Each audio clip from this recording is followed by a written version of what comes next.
Hello دوستو، السلام علیکم ورحمۃ اللہ۔ میں ہوں غلام راہی، آپ دیکھ رہے ہیں غلام راہی چینل۔ اگر ویڈیو اچھی لگے تو لائک شیئر ضرور کریں۔ بھائی اس رمضان کا تھوڑا سا حصہ ہے، آج گناہوں سے توبہ کر لو سچے دل سے۔ اے اللہ جو نماز کو قضا کرتا ہے، اے اللہ آئندہ زندگی میں کبھی نماز قضا نہیں ہوگی۔ دیکھو نماز کا معاملہ اتنا ہلکا نہیں ہے جتنا ہم سمجھتے ہیں۔ ہمارے ہاں نمازی بھی بے نمازی ہیں، بہت افسوس کے ساتھ کہنا پڑتا ہے۔ جو نماز پڑھتا ہے اس نے نماز کو بالکل اینڈ میں رکھا ہوا ہے، سب سے آخر میں۔ سارے کاموں سے فارغ ہوگا تو نماز ہو جائے گی۔ سفر میں نماز قضا کر دیتے ہیں، بیماریوں میں نماز قضا کر دیتے ہیں۔ ہم نے نمازی لوگ دیکھے ہیں بستر پہ پڑے ہوئے نماز نہیں چھوڑتے، آپریشن تھیٹر میں نماز نہیں چھوڑتے۔ نمازی عورتیں بچے کی ولادت سے پہلے نماز نہیں چھوڑتی۔ وہ آپریشن تھیٹر میں ہوں گی، ان کو فکر ہوگی کہ نماز کا وقت کہیں ضائع نہ ہو جائے۔ اس کو نماز کہتے ہیں، اس کو نمازی کہتے ہیں۔ ہمارے ایک رشتہ دار انڈیا سے آئے تھے، ان کی عمر میرا خیال ہے 70 سال ہوگی، بہت پرانا واقعہ یہ۔ ان کے بارے میں ہم نے سنا تھا کہ جب سے بالغ ہوئے ہیں اس وقت سے اب تک ان کی کوئی نماز قضا نہیں ہوئی۔ 55-60 سال میں کوئی نماز قضا نہیں ہوئی جب سے بالغ ہوئے ہیں۔ میں حیران تھا، ایسے لوگ بھی دنیا میں ہیں۔ ہم چھوٹے تھے، یہ بات ہے تقریباً 84-85 کی۔ انہیں کلفٹن گھمانے کے لیے اور ادھر ادھر کراچی کی مختلف جگہیں دکھانے کے لیے لے گئے، تو مجھے اندازہ ہوا واقعی اس بندے کی نماز کبھی قضا نہیں ہوئی ہوگی۔ بات بات میں بھائی نماز کا ٹائم تو نہیں ہے، بھائی کوئی مسجد ہے قریب میں، بھائی ایسا تو نہیں کہ نماز قضا ہو جائے گی۔ سارا ہم تفریح میں لگے ہوئے ہیں اور ان کے دماغ میں سارا دن کیا چل رہا ہے، بھائی ایسا نہ ہو ٹائم ہو جائے پانی نہ ملے کہیں۔ ہم ان کو تسلی دیتے حضرت ایسا نہیں ہے، آپ بے فکر رہیں۔ اس وقت مجھے اندازہ ہوا کہ واقعی ان کے بارے میں جو ہے کہ زندگی میں نماز کبھی قضا نہیں ہوئی، تو واقعی ایسے شخص کے بارے میں یہ کہنا ممکن ہے کہ اس کی نماز کبھی قضا نہیں ہوئی۔ سفر میں اپنی نمازوں کے اسکیجول کو پہلے دیکھا کرو کہ کون سی نماز کہاں ہوگی، کس طرح سے۔ خواتین نمازیں قضا کر دیتی ہیں۔ اللہ نے نماز پڑھنے کا حکم نہیں دیا، حافظو حفاظت کرو، حفاظت بہت سخت، یہ اللہ کا دین ہے بھائی، اس میں لچک نہیں ہے۔ غسل فرض ہو گیا، اگر سردیوں میں آپ کو غسل کر کے نہانا پڑے گا، نماز پڑھنی پڑے گی۔ سفر میں غسل فرض ہو گیا، وہاں نماز پڑھنی پڑے گی آپ کو۔ دوسری توبہ کرو بد نظری سے، زنا سے، بدکاری سے، انٹرنیٹ پر بیہودہ اور فحش مواد دیکھنے سے۔ یہ چیز اس کو لوگوں نے گناہ سمجھنا چھوڑ دیا۔ نوح علیہ السلام نے قوم کو کیا سمجھایا، یا قوم استغفروا ربکم انہ کان غفارا، اے میری قوم میں جس خدا کی طرف تمہیں دعوت دے رہا ہوں وہ معاف کرنے والا ہے۔ گناہ ہو جاتا ہے توبہ کر کے اس کو مناؤ، وہ چھوڑ دے گا، معاف کر دے گا۔ وہ یہ آپشن رکھا ہوا ہے اس نے،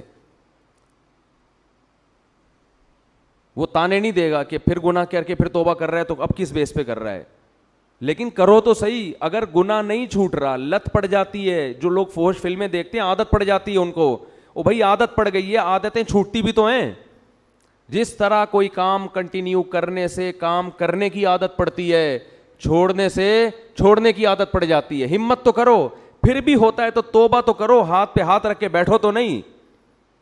جو آدمی فحش فلمیں دیکھتا ہے اور توبہ کرنا چھوڑ دی اس نے، اس کا مطلب وہ جہنم کی آگ میں جانے پر راضی ہو گیا ہے، وہ مطمئن ہو گیا کہ اب بس میں نہیں بچ سکتا۔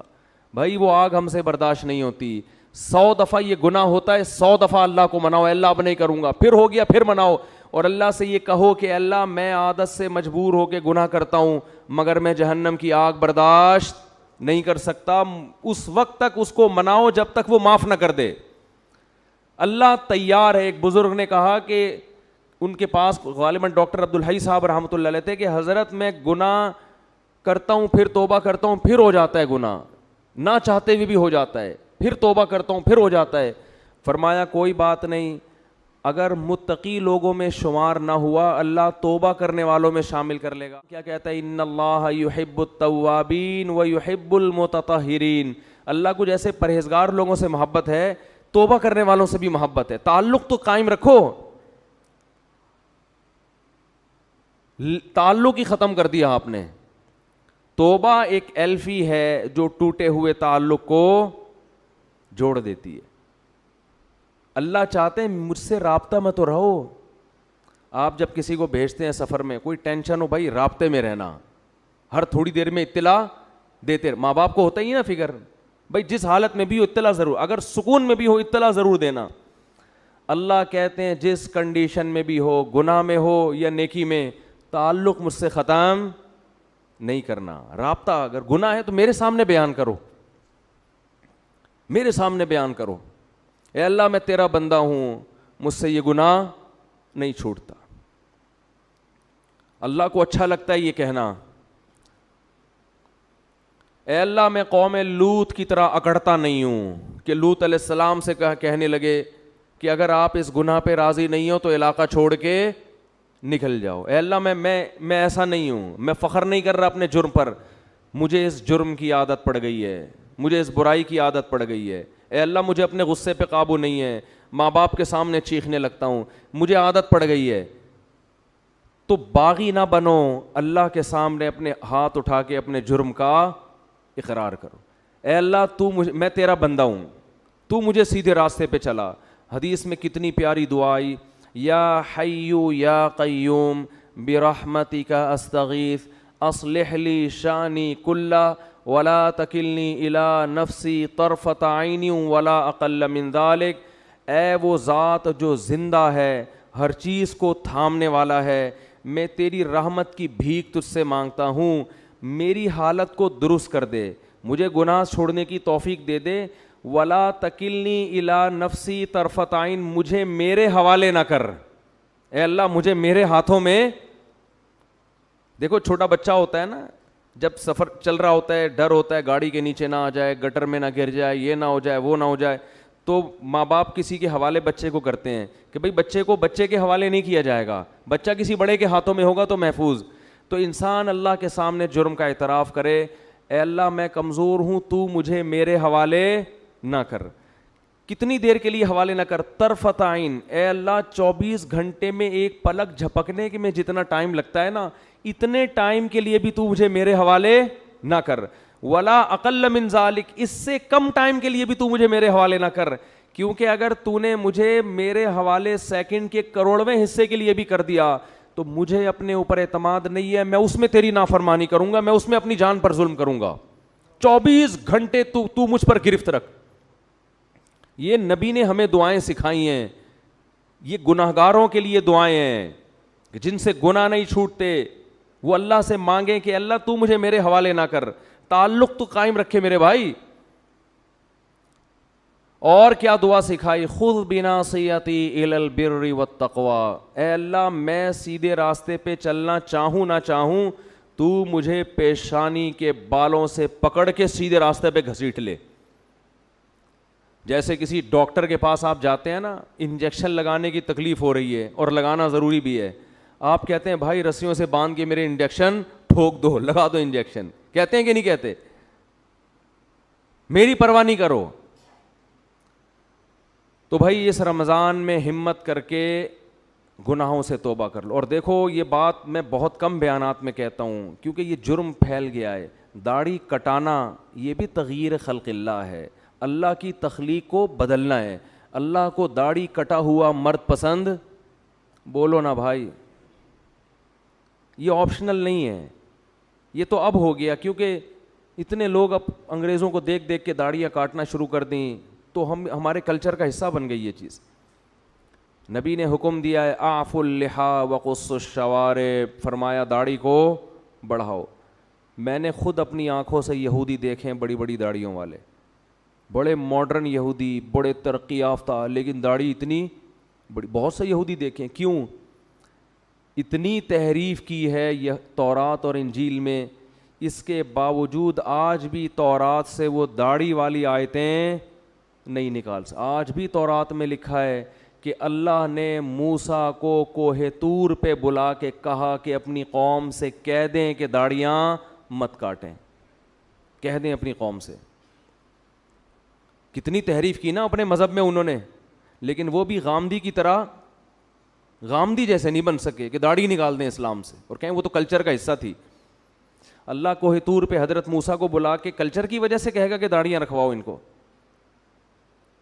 اور کتنا بڑا اللہ کا حکم ہے, اللہ ایسا ہی نہیں کہہ رہا, کوہ طور پہ موسیٰ کو بلا رہا ہے, کلیم اللہ کو. سارے پیغمبروں نے داڑھیاں رکھی ہیں, سارے صحابہ نے داڑھیاں رکھی ہیں, تو غامدی صاحب نے آ کے داڑھی کا انکار کر دیا.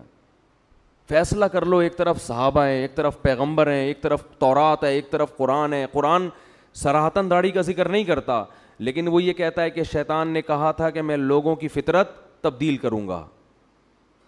اللہ نے عورت کو چہرے پہ بال نہیں, عورت کو سر پہ بال دیے ہیں. کتنے بڑے بال عورتوں کے ہوتے ہیں, اس کے لیے بال موڑنا جائز ہے عورت کے لیے؟ بولو نا بھائی. اب انگریزوں میں اگر فیشن آ جائے, خواتین گنجی گھومنا شروع کر دیں, تو کیا اس کی ہم پرمیشن دے دیں گے عورت سر پہ بلیڈ پھیر لے؟ جیسے اس کی اجازت نہیں ہے, ایسے ہی مرد کو چہرے پہ بلیڈ لگانے کی اجازت. بولتے کیوں نہیں بھائی؟ تو رکھ لو بھائی ہمت, بڑھاپے کا انتظار کر رہے ہو. توبہ تو جوانی میں ہوتی ہے, کچھ بھی نہیں ہوگا اس سے. تھوڑا بہت لوگ ملا ملا کریں گے, بھائی یہ کہنے والے بھی مر جائیں گے, آپ بھی مر جاؤ گے. اور داڑھی رکھنے سے کوئی ملا نہیں بن جاتا. کتنے فوج کے بڑے بڑے آفیسرز ہیں جن کی بڑی بڑی داڑھی ہیں, کیا وہ ملا ہیں؟ کتنے بڑے بڑے سائنٹسٹ ہیں, یہ جو ایٹامک انرجی میں جو سائنسدان ہیں, جامعۃ الرشید آئے تھے تو اتنی بڑی بڑی داڑیاں ان کی. بھائی داڑھی رکھ کے آپ سائنسدان بھی بن سکتے ہو, آپ ڈاکٹر بھی بن سکتے ہو, آپ آفیسر بھی بن سکتے ہو, زیادہ اچھے بنو گے آپ, روب ہوگا آپ کے چہرے پہ. تو ہمت کر لو اس رمضان میں. میں کسی بغیر داڑھی والے کو اپنے سے کمتر نہیں سمجھتا. بھائی ہماری داڑھی ایک ظاہری حلیہ, اندر اللہ ہی جانتا ہے. ہو سکتا ہے کوئی گناہ ہو جس کی وجہ سے داڑھی والے کو اللہ بخش دے اور ہمیں نہ بخش دے, اللہ بچا کے رکھے سب کو. لیکن جرم کو تو جرم ہی کہا جائے گا نا. وہ لوگوں کی رعایت میں لوگوں کو خوش کرنے کے لیے اس کو تبدیل تو نہیں کر سکتے ہم. یہی تو یہود کا جرم تھا کہ وہ حکام بیان کرتے جس پہ لوگ خوش ہوتے. جو برائی معاشرے میں پھیل جاتی, یہود کے علماء اس پہ ڈسکس نہیں کرتے کہ پبلک ناراض ہو جائے گی. تو اللہ کا حکم ہے, ہمت کر لو. اور یہ فضول باتیں, داڑھی رکھ کے میں یہ گناہ کروں گا تو لوگ کیا بولیں گے, داڑھی بدنام ہوگی, پھر تو اسلام کا نام ختم کر دو بھائی. مسلمان تو 2 نمبری کرتے ہیں بہت سے, بدنام تو اسلام ہوتا ہے. اب اس کا حل یہ نہیں ہے کہ اسلام چھوڑ دو, اس کا حل یہ ہے کہ 2 نمبری چھوڑ دے آدمی. وہ ایک آدمی نے بوڑھی ماں کی فضیلت سنی کہ بوڑھی ماں کو اگر ذرا سا بھی تکلیف پہنچائی تو اتنا بڑا عذاب اور یہ اور وہ, اس نے جا کے اماں کو ہی قتل کر دیا. اس نے کہا بھائی یہ تو فل ٹینشن ہے, عذاب کا ذریعہ ہے یہ. تو داڑھی انسان کو سینما گھر کی لائن میں لگنے سے روکتی ہے, داڑھی انسان کو برے کاموں سے روکتی ہے. تو آپ نے کیا کہا کہ جو چیز روکنے والی تھی اسی کو اڑا دیا آپ نے, اسی کو اڑا دی. ہمارے کتنے دوست ہیں کہتے ہیں ہم نے جب داڑھی رکھی تو سینما گھر کی لائن سے واپس ہوئے, شرم آ رہی تھی. ایک ہمارے دوست نے داڑھی رکھی, مجھے اپنا واقعہ سنا ہے, کہہ رہے مجھے فلمیں دیکھنی اور سینما گھروں میں جا کے دیکھتے تھے. وہ کہہ رہے میں لائن میں کھڑا ہوا تھا, داڑھی رکھ لی تھی میں نے, شرم تو آ رہی تھی لیکن ہم نے کہا تھوڑا دیر بے شرم بن جاتے ہیں. شرم ختم کرنے میں 2 سیکنڈ لگتے ہیں انسان کو. کہہ رہے پھر لوگ مجھے مڑ مڑ کے دیکھ رہے تھے, یہ ملا یہاں کیا کر رہا ہے. کہہ رہا مجھے اتنی غیرت آئی, میں نے کہا نکل بھائی یہ تیرا کام نہیں ہے یہاں پہ, چھوڑ یار. لوگ بھی بول رہے ہیں, دل تو نہیں چاہ رہا تھا کہہ رہے ہیں چھوڑنے کا, لیکن شرم کی وجہ سے نکل گیا میں. یہ غنیمت ہے, ورنہ الٹا کام کرتے ہیں کہ یار اس کی وجہ سے لوگ تانے دے رہے ہیں تو داڑھی ہی کو کاٹ دو. تو ہمت کر لو خواتین, ہمت کر کے اس رمضان میں توبہ کر لیں لیلۃ القدر کے آنے سے پہلے.